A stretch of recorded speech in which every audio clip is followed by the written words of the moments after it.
Assalamualaikum warahmatullahi wabarakatuh.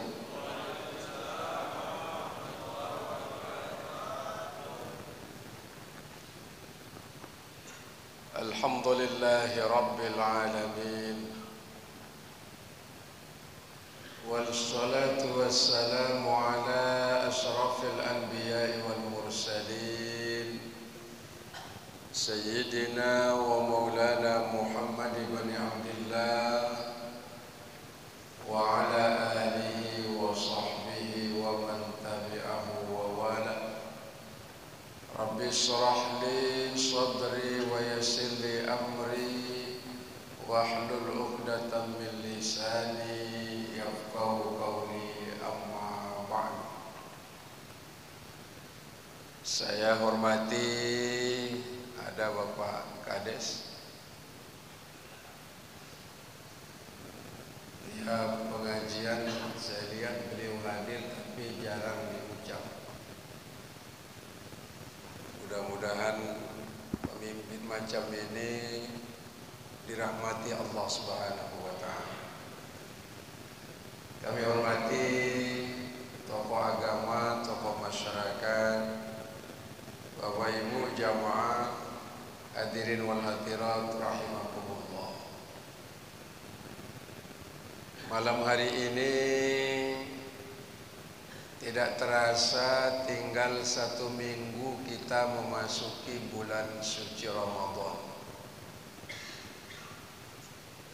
Kita tahu bulan ini adalah satu-satunya bulan yang sangat dimuliakan Allah Subhanahu wa Ta'ala, karena di dalamnya ada perintah untuk melaksanakan ibadah puasa. Ya ayyuhalladzina amanu kutiba alaikumus syiyam kama kutiba alal ladzina min qablikum la'allakum tattaqun. Wahai orang-orang beriman, laki perempuan, alim awam, kaya miskin, yang merasa beriman dipanggil oleh Allah. Kenapa dipanggil? Difardukan atas kita melaksanakan ibadah puasa di bulan Ramadan. Kama kutiba alal ladzina min qablikum, sebagaimana yang telah difardukan oleh Allah atas nabi-nabi dahulu. Jadi tidak hanya umat Nabi Muhammad yang wajib melaksanakan ibadah puasa, termasuk umat Nabi Isa berpuasa, umat Nabi Daud berpuasa, umat Nabi Musa berpuasa, umat Nabi Ibrahim berpuasa, umat-umat terdahulu, kama kutiba alal ladzina min qablikum, sebagaimana yang difardukan oleh Allah kepada orang-orang terdahulu sebelum kita umat Nabi Muhammad. Tujuannya apa? La'allakum tattaqun. Kalau kita melihat puasa yang difardukan oleh Allah 1 tahun 1 kali di bulan Ramadan, tentu memiliki makna yang luar biasa bagi kita orang-orang beriman. Makna yang syarat dengan kemuliaan, yang syarat dengan pembelajaran berharga bagi kita. Kita tahu al-insan hayawanun natiq. Sesungguhnya manusia itu, mohon maaf, hayawan, termasuk makhluk yang diberikan kemampuan oleh Allah Subhanahu wa Ta'ala. Salah satu kemampuan dan keistimewaan manusia diberikan oleh Allah yaitu syahwat. Saya mau tanya, menjaga syahwat itu berat atau mudah? Syahwat itu berat. syahwat kepada perempuan sejak kita bangun tidur sampai kita tidur kembali. Bahkan usia di atas 80-90 tahun masih saja ada syahwatnya kepada perempuan. Betul tidak? Kadang kita tiap hari memandang sesuatu yang membuat syahwat kita menggelora dan menggebu-gebu itu. Bawaannya pingin nikah saja ya. Asal ngelihat daun apa? Daun kelor. Bawaannya kepingin saja. Karena saya lihat perempuan saat ini, mohon maaf ibu-ibu, cantik-cantik Pak. Subhanallah, asal keluar dari rumah, di jalan, di swalayan, di tempat umum, nengok kiri perempuan cantik, nengok kanan perempuan cantik, di depan, di belakang semua perempuan cantik. Tapi memang sulit mengendalikan syahwat itu. Betul tidak? Makanya Allah jelaskan inna nafsa la'ammaratun bisu'. Syahwat itu cenderung mengajak kita berbuat salah. Illa ma rahima rabbi, kecuali syahwat yang memang dirahmati oleh Allah Subhanahu wa ta'ala. Ada orang di Kalimantan 9 istrinya. 9 Kalimantan itu. Yang 9-nya itu satu rumah. Allahu Akbar. Kan ada di TV itu kan. Istri pertama anaknya 5, istri kedua anaknya 6, istri ketiga anaknya berapa? 4. Istri, Allahu Akbar, puluhan jumlah anaknya, belum lagi menantunya, belum lagi cucunya itu. Padahal kalau dilihat penampilannya udah hitam, keribu, tua. Tapi kalau yang satu itu nggak pernah tua, Pak. Betul tidak? Yang satu itu nggak pernah tua. Asal ngelihat daun hijau sudah bawaannya sudah yang wau jadi alif. Tahu maksudnya? Tuh, yang bilang betul itu tuh pengalaman itu. Allahu Akbar. Datang Ramadan, tujuannya apa? Mengendalikan syahwat. Siang hari jangan makan dan minum lagi puasa. Termasuk barang yang tadinya halal manakala dilakukan siang hari menjadi haram. Ini istri kita. Mau kita cium, mau kita raba, mau kita peluk, mau kita apa-apain istri kita. Tapi di siang hari haram.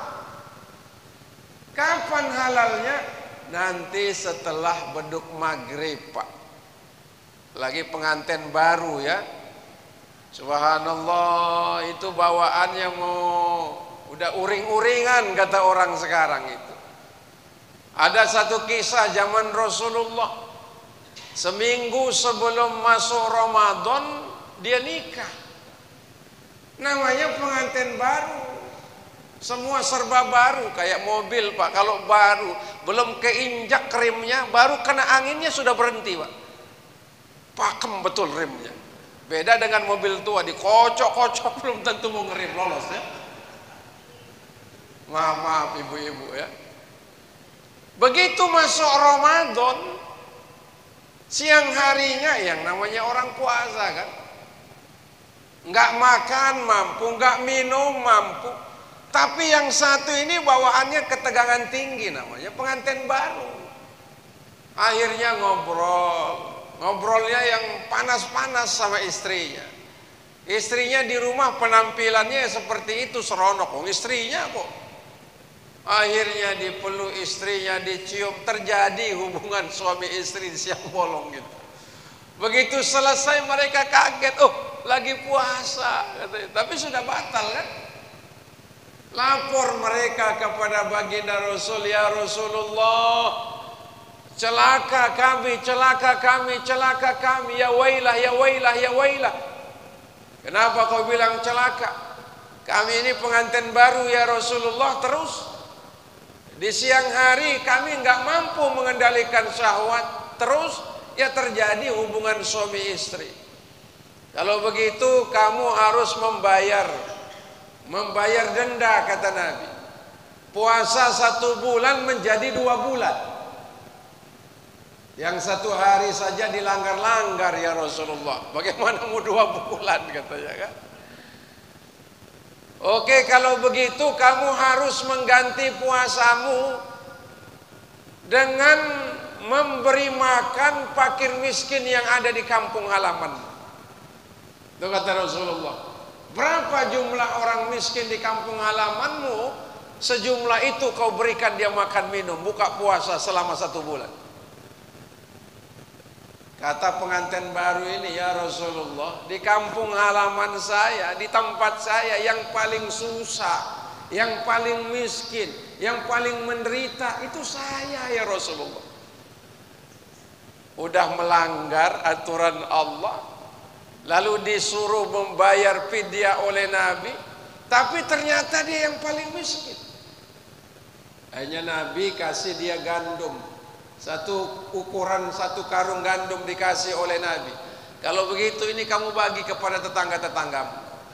Katanya lagi, ya Rasulullah, tetangga saya kiri kanan depan belakang, kalau dicek yang paling miskin itu saya. Akhirnya Nabi bilang, ya sudah, bawa pulang gandumnya, lain kali jangan melanggar, kata Nabi. Betapa pada satu sisi Islam menampakkan kemudahan dalam pelaksanaan ibadah ini. Makanya Allah menjelaskan, yuridu bikumul yusra wala yuridu bikumul usra. Allah menghendaki kemudahan bagimu, tidak menghendaki kesukaran dalam pelaksanaan ibadah Ramadan. Tapi ini kisah terjadi zaman Nabi. Jangan nanti pulang besok dipraktekkan, ya, jangan. Mentang-mentang pengantin baru, ya sudah, itu ada sahabat Nabi diceritakan Tuan Guru, nanti bayar fidyah saja, jangan, ya. Artinya apa? Memang mengendalikan syahwat itu berat. Makan, minum kita mampu tidak pada siang hari. Kadang bibir kita nyerocos membicarakan orang lain, betul? Mampu kita tidak makan dan minum di siang hari. Kadang mata kita tiap hari, tiap saat melotot menonton apa? Perempuan telanjang, kata orang Jawa Barat, ngabuburit. Ngabuburit nunggu beduk maghrib, itu ngabuburit. Tapi yang dilihat perempuan-perempuan cantik di mall, yang dilihat perempuan-perempuan seksi di pinggir jalan. Puasanya sah, tapi berkurang pahala ibadah puasanya. Makanya datang Ramadan, Bapak Ibu, sejatinya apa? Pengendalian syahwat. Mengendalikan syahwat, bukan menghilangkan syahwat.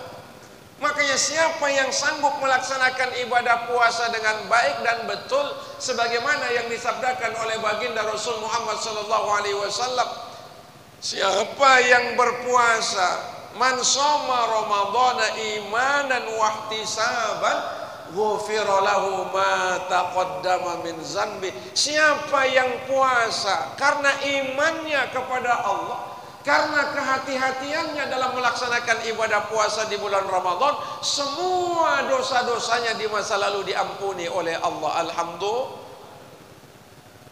Tapi kadang-kadang ya itu tadi, beratnya luar biasa, Pak.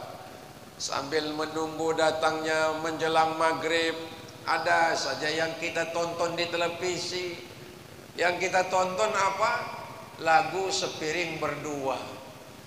Kalau yang nyanyi Amdan ATT, Ebit Gaade itu nggak apa-apa. Tapi kalau yang nyanyi perempuan, perempuannya hanya pakai kutang dan BH saja. Ya, sama BH dengan kutang kan? Pakai celana dalam sama BH saja. Innalillah wa inna ilaihi rajiun. Ini yang tua-tua istighfar, astagfirullahalazim, matanya melotot. Betul, Pak? Ya Allah, ya Rabbi, memang zaman kita ini zaman fitnah, Pak. Tengok kiri perempuan mengumbar syahwatnya, tengok kanan perempuan yang nyaris telanjang. Makanya Nabi menjelaskan, sayati ala nasi zamanun Akan datang satu zaman di tengah-tengah umatku, nisaun kasiyat mailat mumilat rusunna kaslimatil bukhtil mailat. Akan datang satu zaman di tengah-tengah umatku, perempuan di akhir zaman banyak yang berpakaian tapi hakikatnya telanjang. Apalagi kalau musim kawin, pinggir jalan ada kecik mall itu, la ilaha illallah Muhammadur Rasulullah. Anak-anak usia 11 tahun, 12 tahun, 17 tahun, pakaian adatnya ketat, betul. Yang di depan kayak Gunung Renjani, yang di belakang kayak innalillah. Mau dilihat dosa, enggak dilihat barang bagus katanya. Jadi itu yang sulit Pak sekarang ini. Makanya dulu Hadratus Syekh Tuan Guru Umar Kelayu, pada waktu beliau terakhir pulang ke Indonesia, ke tanah Sasak ini, untuk ke terakhir kalinya beliau berangkat, dia berdoa mudah-mudahan saya meninggal di Mekah. Itu doanya. Dan memang beliau menetap di sana, meninggal di sana. Karena dianggap Pulau Lombok ini sudah banyak najisnya. Padahal ratusan tahun yang lalu, Pak. Sekarang bagaimana? Bagaimana kalau sekarang? Oh, udah luar biasa. Tapi memang Allah Maha Rahim. Sayangnya Allah sangat luar biasa kepada kita.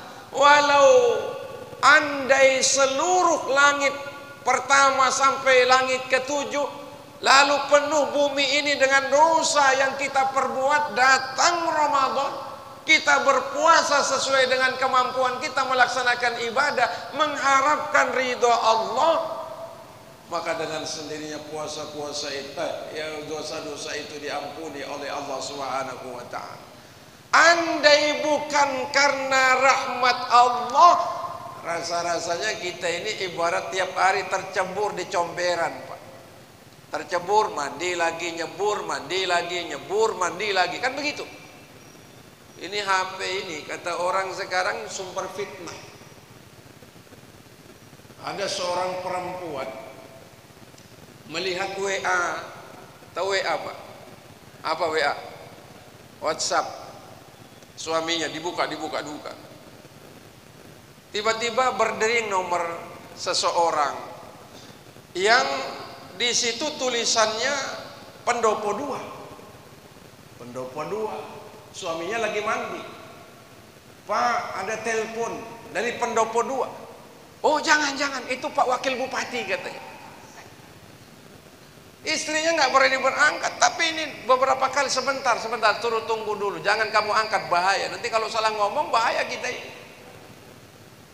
Istrinya akhirnya penasaran, pendopo 2 wakil bupati masa disuekin sama suami saya. Akhirnya dicek, nelpon. Begitu nelpon, suara seberang sana lemah gemulai. Ini wakil bupati ya.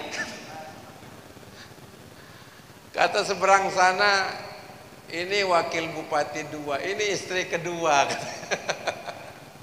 Ketahuan suaminya punya istri yang kedua, Pak. Subhanallah, ribut ramai. Tapi pada akhirnya apa? Istri pertama menyerah. Menyerahnya bilang, ya sudahlah, ini takdir saya. Yang penting kalau bapak keluar itu milik siapa saja, kalau di dalam milik saya, dia bilang begitu. Mudah-mudahan sama dengan istri kita di sini, Pak ya. Amin. Mohon maaf ibu-ibu ya. Hadirin yang dirahmati oleh Allah, makanya datang Ramadan tujuannya apa? Pertama untuk mengendalikan syahwat, untuk mengatur syahwat kita. Kita ini capek karena syahwat. Syahwat kepada perempuan tidak pernah habisnya. Syahwat kepada dunia tidak pernah ada ujungnya. Hatta zurtumul maqabir, sampai masuk ke liang kubur baru kita selesai, kata Allah. Sepanjang kita hidup, sepanjang itu syahwat kita. Punya rumah baru 1-2 tahun ke depan ingin yang kedua. Punya mobil harga 300 juta, lama-lama ingin yang 500 juta. Sudah punya mobil yang 500 juta, ingin mobil yang 1 miliar, Alphard, Velfire namanya. Walaupun saya belum punya, tapi pernah lihat Pak. Pernah naik juga Pak. Walaupun bukan milik kita itu. Udah kepingin, sudah punya Velfire, ingin apa namanya? Ada lagi Lamborghini namanya. Pintunya cuma 2 Pak, harganya miliaran.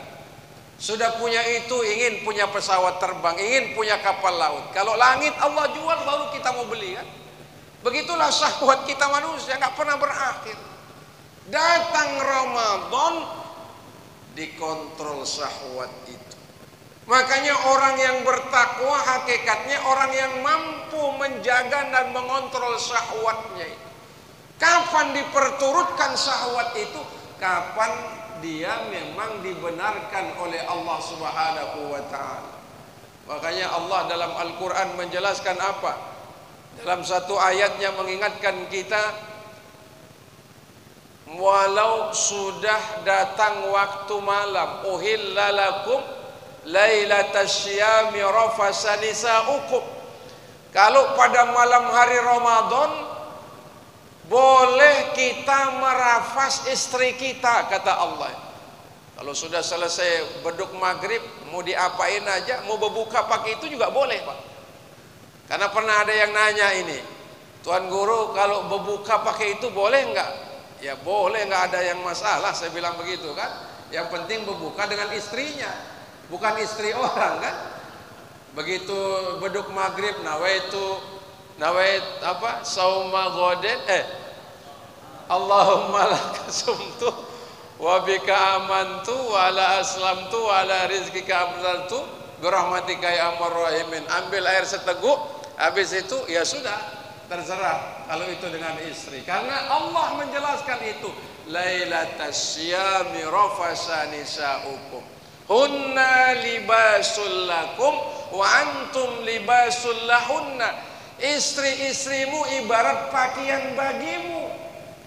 Istri itu ibarat pakaian bagimu. Termasuk juga suami itu pakaian bagi istrinya. Makanya Allah menjelaskan, fa'tu harsakum anna syi'tum. Datangi istrimu, gauli istrimu menurut cara yang kau mau, kata Allah. Menurut cara yang kau kehendaki. Tuh hebat gak Islam itu? Sambil berdiri boleh, sambil guling-guling boleh. Itu makna. Itu Allah yang ngomong, bukan saya Pak. Nisa'ukum harsul lakum fa'tu harsakum anna syi'tum. Istri-istrimu ibarat sawah ladang bagimu. Kau cocok tanamilah sawah ladangmu menurut kehendakmu. Mau bercocok tanam sambil dangdutan boleh. Mau maju mundur boleh, ya terserahlah. Ini kan Al-Quran Pak. Istri kita boleh-boleh Pak. Subhanallah, indah bahasa Al-Quran ini.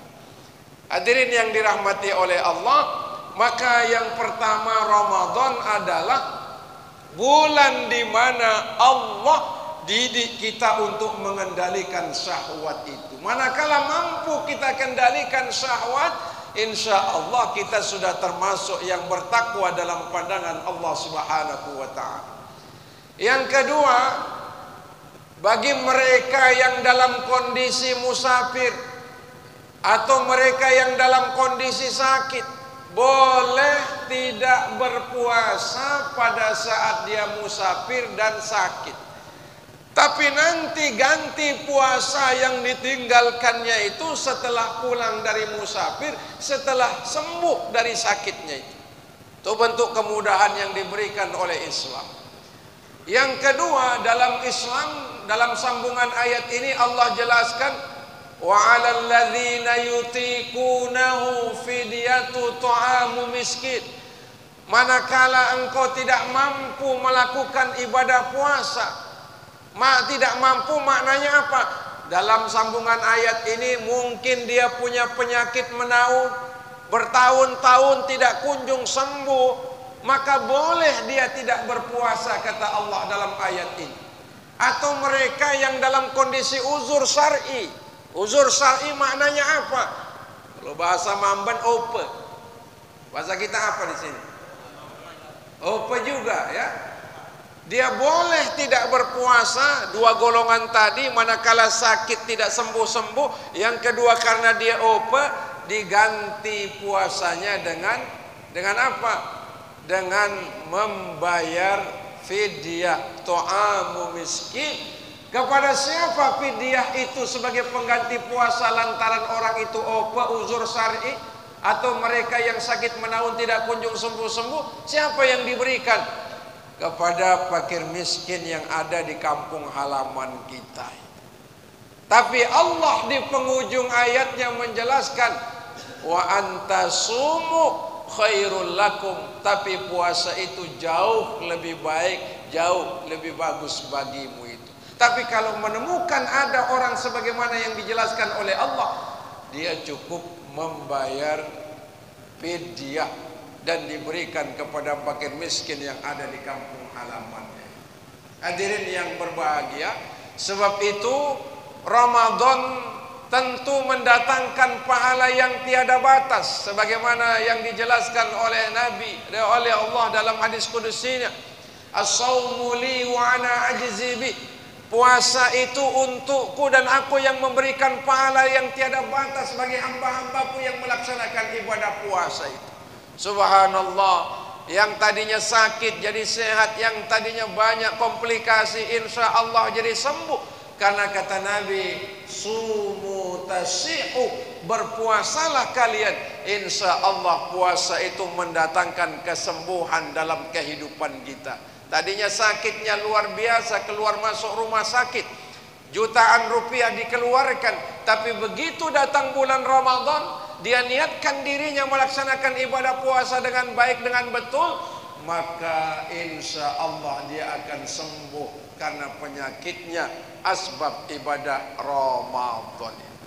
Yang ketiga, keistimewaan Ramadan itu Allah turunkan Al-Quranul Karim.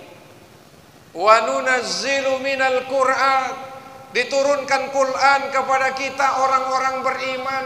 Pertama apa? Hudan linnas wa bayyinatin minal huda wal furqan, sebagai hidayah, sebagai petunjuk, sebagai kompas, sebagai pedoman, sebagai imam bagi manusia itu. Sepanjang manusia berpegang kepada Al-Quran, sepanjang manusia menjaga Al-Quran, menghidupkan Al-Quran dalam hidupnya, halal kata Quran, halal kata kita, haram kata Quran, haram kata kita, ke depan Quran kita ke depan, ke belakang Quran kita ke belakang, maka insya Allah selamat kita dunia akhirat. Yang kedua, Al-Quran itu apa? Sebagai syifa, obat ketika hidup kita tidak nyaman, tidak tenang, stres, gelisah, khawatir, risau, gundah gulana.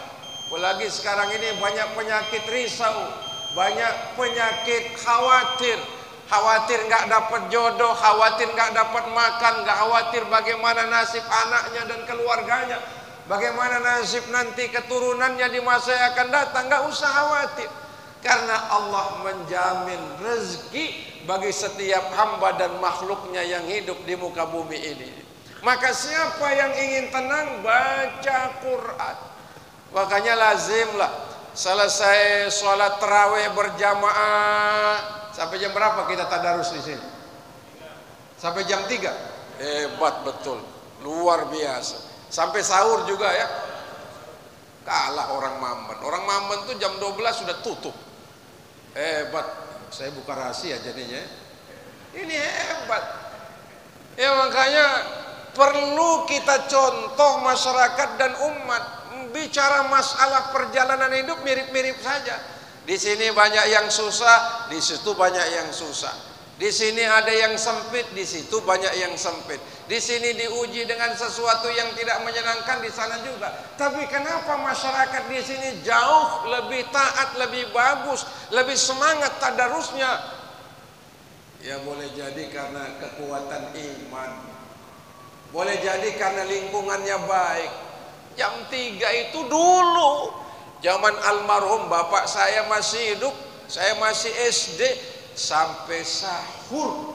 Subhanallah baca Quran. Inilah yang perlu kita contoh, yang perlu kita teladani.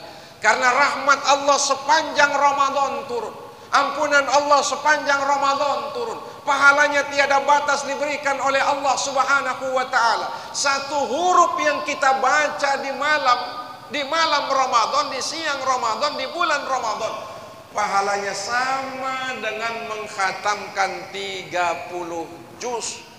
Subhanallah. Tuan guru, saya nggak bisa ngaji, nggak apa-apa, dengerin saja.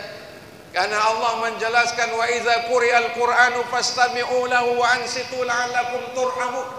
Manakala ada yang membaca Quran, membacanya dengan lisan, dengan tartil, suaranya merdu, di masjid, di rumah, di surau, di mana saja, fastami'u lahu, maka dengarkanlah baik-baik, wa ansit, dan diam, la'allakum turhamun, kita akan dirahmati oleh Allah. Yang membacanya dapat pahala, yang mendengarkannya pun juga dapat pahala. Alhamdulillah. Kalau ina-ina nggak bisa baca Quran, ganti dia dengan naikkan sedekahnya. Ini saniati, saya potong ayam malam ini, saya kasih ayam panggang, opor, daging untuk malam ini yang tadarus makan sahurnya dari saya. Allahu Akbar. Malam yang kedua untuk buka puasanya, ini untuk saudara-saudara kita yang di masjid, dari saya untuk biaya buka puasanya. Allahu Akbar. Ceritanya di Mekah. Di Mekah kalau Ramadan itu, orang Ramadan di sana rebutan mencari orang yang mau disedekahi, Pak. Itu di Mekah dan di Madinah. Kalau kita rebutan apa, Pak? Rebutan sedekahnya. Di sana rebutan sampai apa kata orang Jawa, turah-turah. Sampai nggak kemakan saking banyaknya susu, korma yang paling enak, yang paling mahal, makanan yang paling lezat, dari daging onta, daging sapi, daging kambing, daging ayam, dari segala macam jenis daging yang halal. Masya Allah, begitu keberkahan melimpah karena orang mengharapkan rahmat Allah yang melimpah di bulan Ramadan. Sebab itu gunakan kesempatan Ramadan untuk membaca Al-Quranul Karim. Gunakan kesempatan untuk memperbanyak tadarus.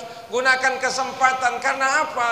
Siapa yang rajin membaca Al-Quran sifaan li ashabi, dia akan datang pada hari kiamat memberikan syafaat kepada siapa yang pernah membacanya. Udah kita mau nyemplung ke dalam neraka, ditarik oleh malaikat. Kenapa urung saya masuk neraka?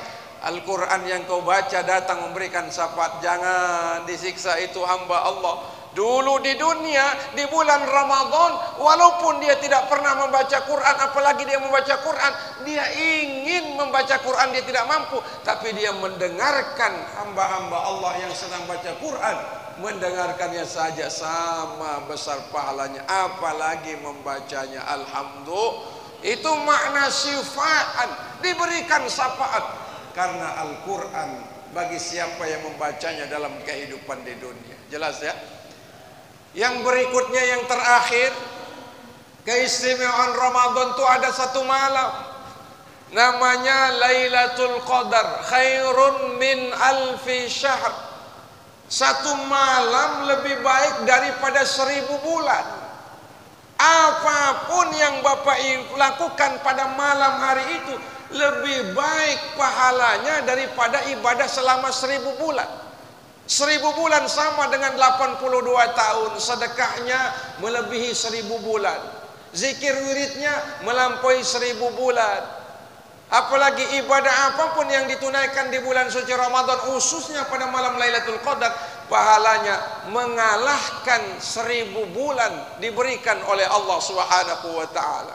Maka jangan sampai ketemu Lailatul Qadar kosong kita dari amalan-amalan. Yang senang zikir, panjangin zikirnya malam itu. Yang senang wirid, panjangin wiridnya malam itu. Yang senang sedekah, banyakin sedekahnya. Karena sedekah malam hari itu lebih baik dari pesedekah selama 1000 bulan. Pernah nggak sedekah selama 1000 bulan? Tidak pernah. 1000 bulan sama 82 tahun umur kita. Begitu keistimewaan Ramadan. Mudah-mudahan semua kita disehatkan jasmani rohani oleh Allah, dipanjangkan umur oleh Allah, diberikan kemampuan dan kesempatan oleh Allah untuk melaksanakan ibadah Ramadan, dipertemukan kita dengan bulan suci Ramadan. Amin. Dan secara pribadi saya minta maaf dari hati yang paling dalam.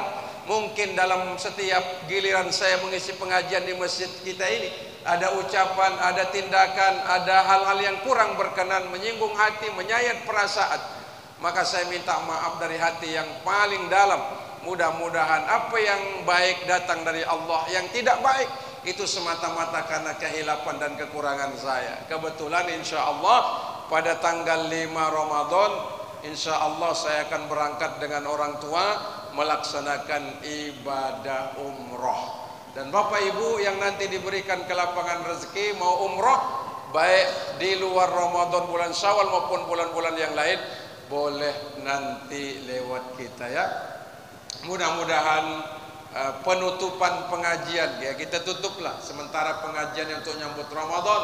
Mudah-mudahan setiap lembar kebaikan yang kita lakukan menambah pahala, menambah amal, menambah rahmat Allah Subhanahu wa taala menuju ridhonya. Terima kasih, mohon maaf lahir batin. Wassalamualaikum warahmatullahi wabarakatuh.